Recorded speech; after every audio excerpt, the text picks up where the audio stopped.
Hello, good afternoon and welcome along to Destination Wellbeing. My guests this afternoon are Mary Jane Burns and Jimmy Smith, and we'll be chatting around, I suppose a couple of weeks ago an article hit, and you may have heard me referring to it on Destination Uri's morning show as well, that in Northern Ireland here we have one of the highest levels of people in the world on antidepressant medication for long-term use, which I think was kind of quite significant. So we're here today to maybe just discuss options around that and how we can reverse that trend really, and what options there are available to us. And we've two well experienced people in this field in the studio today, so thanks a million for joining me. Just to remind your viewers at the beginning of the show that if you have any concerns about your health and well-being, whether it's physical or emotional, that your GP is always your first protocol, and that any changes that you decide to make yourself, that you do that in consultation with your GP, but that ultimately we take responsibility for our health and our well-being, and that we do that with the support of the right medical professionals around us as well. So thanks a million for joining me today on Destination Wellbeing. And Jimmy, if you'd like to give us a say, and we'll go with the person closest to me to begin with. So Jimmy, tell me a little bit about yourself and just or your background and why this particular topic interested you. Yeah. Well, I come from a nursing and social work background. I done psychiatric nursing and general nursing, and then I went into social work. And as I say, I done ordinary social work, and then I done psychiatric social work and approved social work as well. I've retired this last 6 or 7 years, and prior to that I was team leader, senior social worker for mental health in Down Lisburn Trust. But throughout the years I always seen people coming into hospital who went down the road of depression, schizophrenia, and ended up with chronic illnesses. And I often thought, how did that start off? I actually met people I went to school with, and which I thought was very sad and really impressed upon me how they got there. And tracing a lot of it back, I found that some of them started off with simple everyday problems that we all experience, like stress, but they got on the bandwagon of having a mental illness, down on medication, etc. And then they convinced themselves they probably put themselves into a sick role and ended up with chronic mental illness and, with side effects and drugs and everything else. So I often thought, there's more to it than that. Now, as well as the alternative things, I always thought we should work in partnership. It's not either or.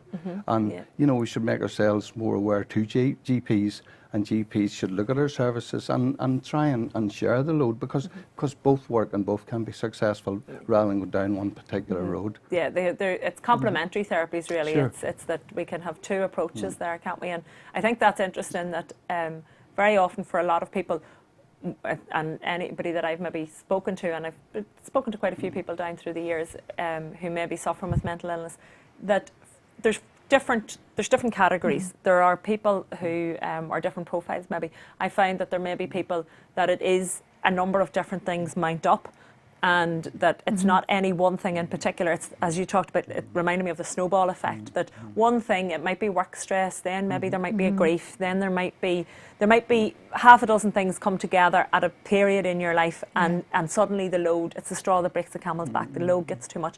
And then we've the other side where it may be one huge trauma or shock or something that completely can knock people off, and that there's two different levels and maybe two different approaches required at that point, depending on why the person is where they are, isn't it? And I mean, individuals are all different. There are people can suffer quite a high degree of stress and it doesn't affect them at all. Some people thrive on it, whereas other people, a very little amount of stress really sends them down a bad road, and they take off work and things just get worse and worse from them. And that's why I think it's important early on to have a range of therapies, as I say, both traditional and alternative, that people can access. They can get advice that perhaps keeps them out of going down the road of long-term illness. We talked a little bit, Mary Jane, just off camera, where we talked about prevention being better than cure, and that is certainly something that maybe we all need to be aware of, that our mental health isn't just something that we think about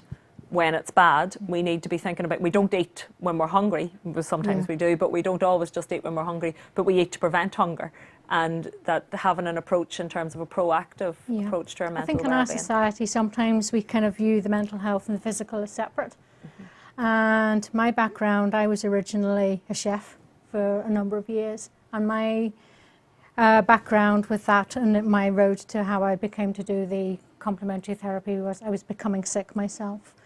And it was that gradual burn. I didn't realise how much stress and pressure I was under, and I was developing irritable bowel syndrome. As so many people are. I mean, Yeah. it's so common now. It's really, so isn't it? common, but I hadn't realised, or I had overlooked the anxiety side of it, and was at that time viewing it at it was maybe the foods that were upsetting my digestion, not realising it was maybe the atmosphere in the kitchens, or I'd had a bad day, I was eating under stress, and it just gradually got to the state where I went to the doctor. Medication wasn't particularly helping me, seemed to be sensitive to it, so it kind of, being in a kitchen, you know, it wasn't safe for me to be on the medication. It didn't sort of work. And it was a friend recommended that I go for a kinesiology treatment. Maybe at that time, I was open-minded, and I always had an interest in the herbalism and the herbs from the cooking aspect. So I always understood that there was a therapeutic side to them. But I think I kind of viewed the relaxation treatments as maybe a bit like going to the hairdressers or the beauticians, and they were nice to have. They were nice to have, but not something I particularly wanted or needed, and I didn't realise the impact that they actually have on you physically and mentally until I started to change, and I could see it starting to work. And maybe not with the symptoms I'd necessarily gone with. It was knocking off into other areas of my life. Which is very often, you have a domino effect. We make one change and the body or the soul or the spirit or whatever part of it is responds, doesn't it? And it says, whoa, they're listening now. Exactly. This is where we need. Curiosity, I suppose, got the better of me. And fair play to my practitioner at that time. She could see that in me. And she said, "Mary Jane, you're searching for something." I said, yeah, and curiosity had just sort of got the better of me. So I went off to do the training courses, and one thing led to another. And I'm now qualified in maybe 4 or 5 different therapies. Yeah. And I think that sometimes you find, you know, maybe people look at holistic therapies, and certainly when we're talking or we're doing workshops and things like that, that sometimes people can maybe associate and think, oh yeah, that's great in theory, but you haven't maybe been there, without realising that the reason an awful lot of therapists find their way to do what they're doing is because they have been there fully in depth in every bit of the emotion or every bit of the physical illness, and that they've had to search quite deep for something other than that, and because it helps them and because they feel the benefit, then they become passionate about supporting and helping other people, really. Because I've had people say, you know, because I'm a completely different person to what I was back then, hopefully I look younger as well, and I've had people say, well, it's all right for you, Mary Jane, you've had a lovely life, you know, of course it works for you. And I'm like, well, hang on a minute, if you would like to hear my backstory, you can. But it's just the way I react now. I no longer, you know, have the EFT, the emotional freedom techniques. So I know where the acupressure points are. So I can tap, you know, and release with that. Or take myself off for a aromatherapy massage if I need that. And it's using those and integrating them on a daily basis. And EFT tapping, for maybe some of our viewers that aren't familiar with it, you can give us a little bit more detail around that. Obviously, you have the acupressure points and you have the positive and the reality affirmations included in there. So. You can. As you say, it's based on acupuncture, but you don't need needles, it's acupressure. So therefore, it's the fingertip pressure on the main acupuncture points. And the reason I like that, it's a bit like with the mindfulness. You're actually teaching someone a technique that they can use for themselves. So at the end of session or course of sessions, you're proficient to use that for yourself. So if you're or in my past, if I was starting to feel anxious in the supermarket, there's something I could do about it. I didn't have to wait till later on. It becomes integrated into your mannerisms, your part of your lifestyle. I spoke with, and interestingly, we just had the same conversation, we're talking about water, because I spoke with someone just the other day who was talking about anxiety and saying that for them, it was sometimes enough to have their medication in their pocket, that's what they needed. And we were talking about water, we were saying sometimes it's enough just to know that you have the glass there, that in case you do need it, it's a security blanket. And for me, EFT is one of those tools. You can have it in case you need it. And you can use it regularly, but it's easy to sort of tap on, sort of unbeknownst to anybody even. The way I'm sitting here, you wouldn't know if I was kind of surreptitiously kind of tapping behind the leg or holding the thumb. You know, it could be it's in our body language. But once we understand some of that body language, then we make it work it's for us. Giving you back, putting yourself back kind of in the power almost of your body in a gentle way, that it's not kind of malfunctioning on you. There's something that it's doing that for a reason. Yes, you're working with your body really rather than working against it, aren't you? Learning that. So currently, I mean, I know you said, Jimmy, you've retired from psychiatric nursing, social work 5 or 6 years ago, and so your day-to-day stuff now. How are you working with people on a daily basis? Yeah, well, what happened? We met, Mary Jane and Liz, the third member of the group, and myself met through the Beyond programme. It was the Down Business Park. We were there with other things, and we decided to link up, and we had it off fairly well, and we're very like-minded. So we decided, I suppose me coming more a traditional background, but obviously believing a lot in the alternative methods, and Mary Jane and Liz, that we thought would make a good team. And we would try and get on board and work with doctors and stuff like that, and certainly companies in regards to stress. One of the biggest things we've identified is stress in people's lives, stress prevention, which is best, and then stress management, because we believe that is the root cause of lots of illnesses, both mental and physical. And again, interestingly enough, we're trying to get in with employers, because employers have responsibilities through about 6 different types of legislations for the well-being of their staff, and a lot of them aren't following through on it. And there are cases coming to court now in England where people are suing them because they're having nervous breakdowns because of the work environment. But I was reading recently in a survey that 21% of employers were saying that mental illness and mental health problems were the number one threat to their business. And that's up 5% from last year. So even employers are becoming to realise you have to look after the well-being of your staff, and you have to look after mental health. But the biggest problem, as I say, we've identified is stress.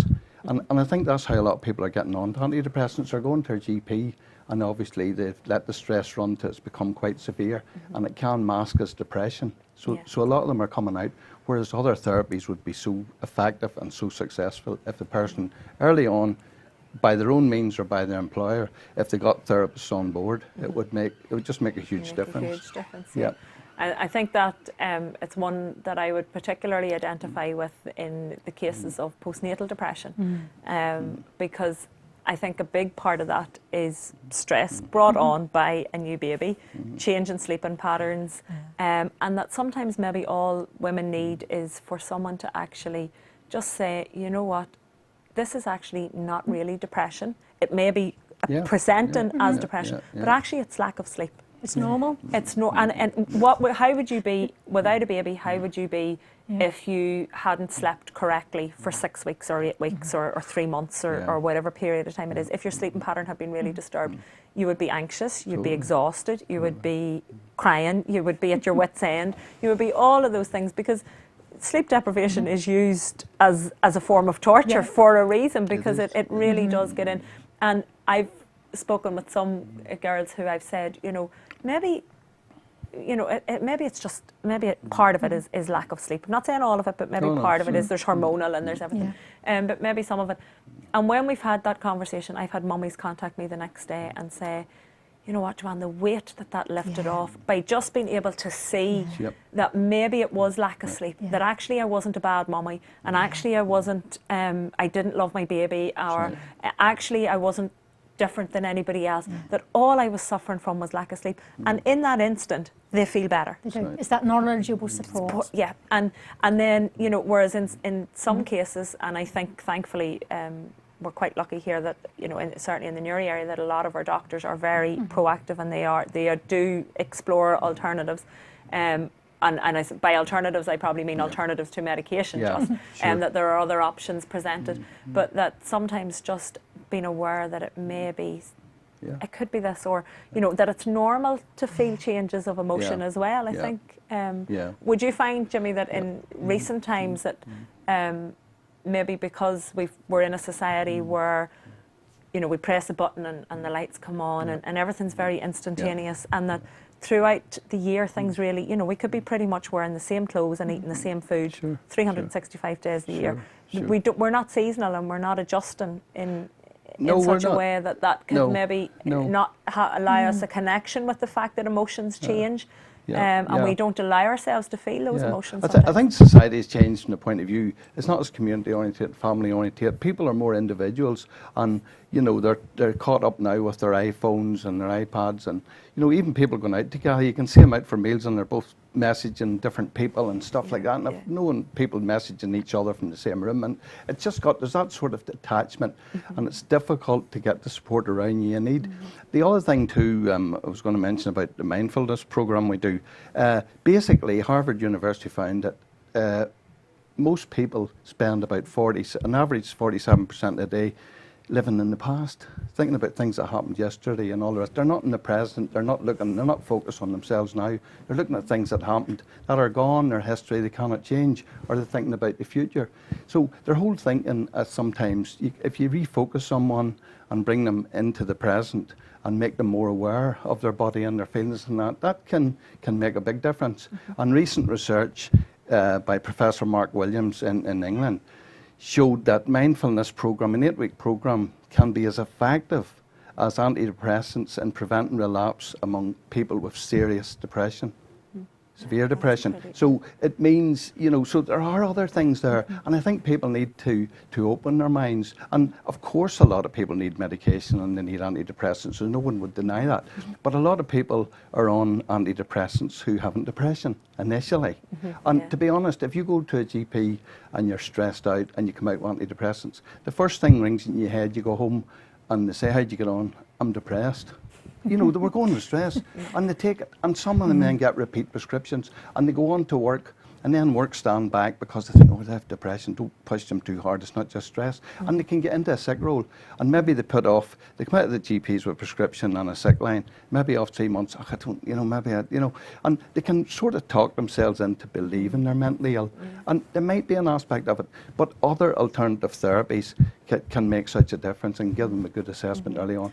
It's dealing with that stress, really, isn't it? And I'm sure it'd be interesting to see the side of that, where you said 45% are living in the past, and I'd say or 45% of our day we spent living in the past, and I would say the other 55 of it were living, or certainly 54 of it were in tomorrow and what can happen tomorrow. So we're very rarely here and now. In the here and now, all is okay.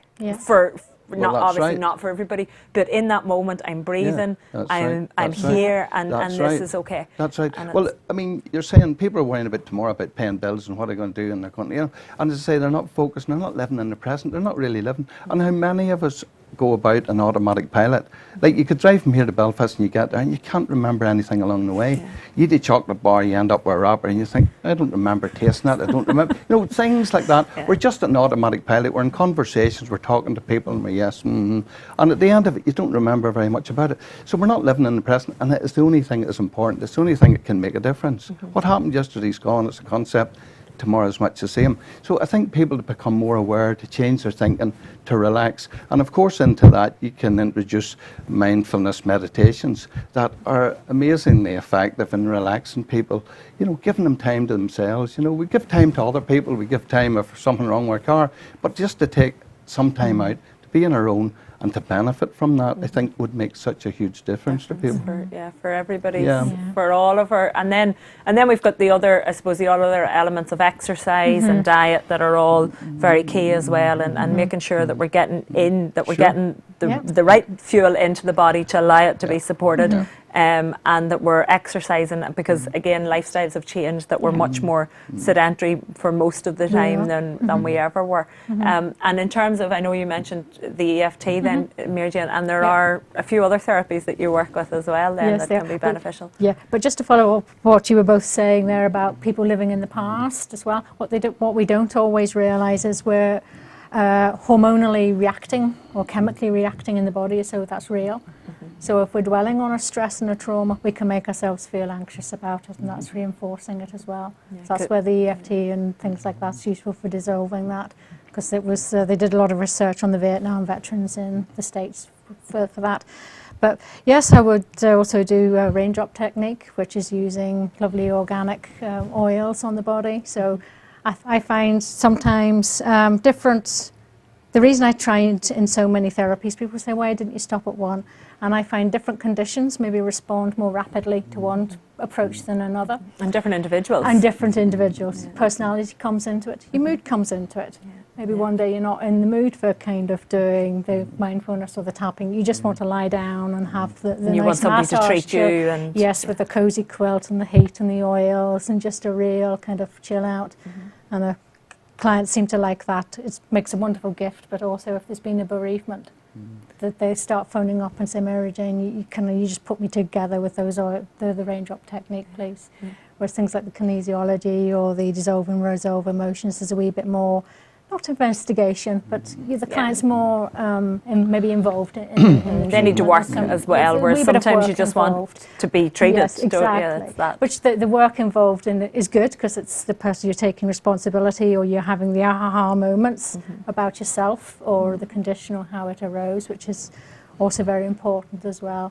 But yeah, sometimes it's just nice to be pampered. Yeah, and it is, as you said, it's that combination of figuring out what you need at a particular time. And I think for all of us, we really owe it to ourselves to become the expert in ourselves, don't we? You know, we need to know what makes us tick and and we go through life and we maybe don't always get that. Exactly. And we don't know. And sometimes those challenges, or to finding out who we are and what does make us tick, can come from the most difficult learning experience, which may be a serious episode or something that challenges us on all levels that we think, but we think, you know, when what comes to mind there is the saying, what doesn't break us sometimes makes us stronger. But if we sometimes numb out and you know, pretend that those feelings or those emotions aren't there, then we really don't learn from them. Yeah, I think that's probably what I was doing in the past, because it came to my sort of 20s, 30s, 40s. I thought I knew who I was back then, but I didn't. Not as well as I know myself. No. And I never understood where people would have said, oh, you know, learn from your mistakes or know yourself. And I'm like, sure I do, of course I do. I've been Mary Jane all these years. I know who I am. But I didn't realise the emotional triggers that I had from, whether it was from family or culture or past or present, or the way I worried or the way I reacted. And how it... and I suppose we could probably spend the entire day chatting along here, but if we have, and I'll come to you with this one first, Jimmy, but if we have a viewer watching in there at the moment who maybe is concerned about their mental well-being on various different levels, or who's sitting and thinking, you know what, 2015, this is the year that I'm going to take control of that. What a short piece of advice, what would be your my advice would be, obviously, if there's a medical problem, whatever, obviously speak to your GP. And the other thing is, there are a lot of alternative therapists out there. Never hold back in terms of approaching people. Most people will speak to you initially, a consultation with no charge whatsoever. They'll give you advice or they'll put you in the right direction. The worst thing is to keep it to yourself. Do take advice. There's a lot of very well qualified, good people out there with a lot of experience that can really, really help you. So get in touch with them and ask their opinion. And I would also put a message, particularly where, you know, about young people who leave school and that, and they're not equipped with life skills. You know, they're out in a world where there's a lot of financial problems. A lot of them get into debt, which causes a lot of bad problems for them. And also employment opportunities and that. So there are therapies, you know, like life coaching, counselling as well, that people can get you off on the right foot and just give you advice, and perhaps mistakes that they have made, they can prevent you from making those mistakes, which for a young people, I feel, you know, really it makes a big difference. So, like, don't hold back, don't keep it to yourself, contact someone. If they can't help you, I'm sure they'll pass you on to someone else. There's nearly always a solution. There's always a solution. But don't try and solve it on your own. No, get the right support and the right people around you. And Mary Jane, have you, what would your word of wisdom be to anybody who's in that position? Yeah, because when you're in that panic, you sometimes can't think straight. I would come at it from two different angles, but they're the same thing really. If you're trying a complementary therapy, give it a chance to work, because if that disease or illness or whatever it is has been building up over years, it can maybe take a few sessions, several sessions or months for that to start working to come in, to unwind. And also, if you don't get on with a particular therapy or a practitioner, try someone else, try something different. It's like before, finding which one's right for you. Yeah, because it is a fit, isn't it? And in such a personal space, because your health, whether, you know, whether it's physical or emotional or the two combined, is a very personal thing Yeah. to you, and it's important that you can connect with that therapist. And I've found, I remember years ago going for treatment with someone and just not connecting with them at that time. Going back 3 or 4 years later, our paths crossed, and I thought, no, do you know what? I actually do now. I'm ready Yeah. now. Yes. And it wasn't them had changed Yeah. necessarily. It was Yeah. me They- that had changed. yeah. And I think too, sometimes we find people will say, you know, I've tried that point of, you know, I had a couple of sessions and I'm not feeling any different. And on the other hand, sometimes I've had a couple of sessions and I'm feeling maybe worse. And that can be, I think it's important as therapists that we support people through that, Yeah. because sometimes those things have to come up. to the surface. And what I'll describe it as, in probably layman's terms, is if you imagine tidying out a cupboard or a wardrobe or something, and suddenly you're about halfway through or even a third of the way through, and you're thinking, why did I start this? Well, all of this chaos is around me, and the room looks like a mess, and there looks like there's been a bomb or something that's went off in the middle of it, and you're thinking, oh, why did I begin? And then suddenly you start to sort out the junk from what you want, what you want to leave behind and what you want to take forward. Yeah. And as you begin to move forward, then you realise actually you've got a lovely tidy wardrobe and things are much better. But that temporary moment of chaos, which is all it ever should be, is a temporary moment. But it's important to keep in touch with your practitioner through that time. And good practitioners will keep in touch with you because they'll have identified that you may experience.